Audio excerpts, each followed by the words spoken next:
Hi friends, आज मैं आपनालोকক बनाई देखुवाम केक मैं केनेदरे बनालो आहो। याते लैसो चेनी 1 कप आरो दिम 2टा कणी। एखिनि मैं भालदरे मिक्सारत दि लम। एते चाওক एखिनि হৈ গল। मैं बाटी एटात उलियाइ लम।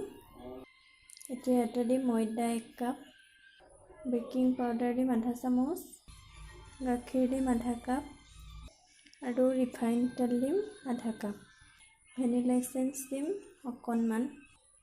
এতিয়া এখিনি ভালদৰে মিহলাই লম। এখিনি চাওক এতিয়া এনেদৰে মিক্স কৰি ললো। কেৰাহী এখনত অলপমান নিমখ দি লৈছো, ইয়াতে ষ্টেণ্ডাল দি লৈছো আৰু এখিনি এনেকৈ 15 মিনিটৰ কাৰণে মই ঢাকন দি থৈ দিম। এতিয়া মই এনেকৈ টিফিন বাটি এটা লৈছো, তাতে অকণমান ৰিফাইন তেল দি লৈ এখিনি এনেকৈ মিলাই লম আৰু ইয়াতে অকণমান ময়দা ছটিয়াই লম। এতিয়াটো এনেদৰে মিলাই ললো মই। ইয়াতে লাহে লাহে বেটাৰখিনি মই ঢালি দিম।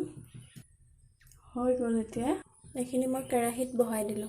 এতিয়া এখিনি মিডিয়াম ফ্লেমত ৰাখি এতিয়া এখিনি 40 মিনিট মানৰ পাছত মই চেক কৰিছো এবাৰ।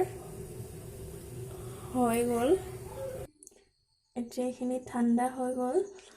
মই এনেকৈ অকণমান কাঠটো কাটি লৈ প্লেট এখনত উলিয়াই লম। এতিয়া এইটো এনেকৈ উলিয়াই ললো। এতিয়া চাওক এয়া কেক ৰেডি হৈ গল। আপোনালোকে যদি মোৰ ভিডিওটো চাই ভাল পালে তেনেহলে প্লিজ লাইক কৰিব, কমেন্ট কৰিব আৰু সাবস্ক্ৰাইব কৰি দিব।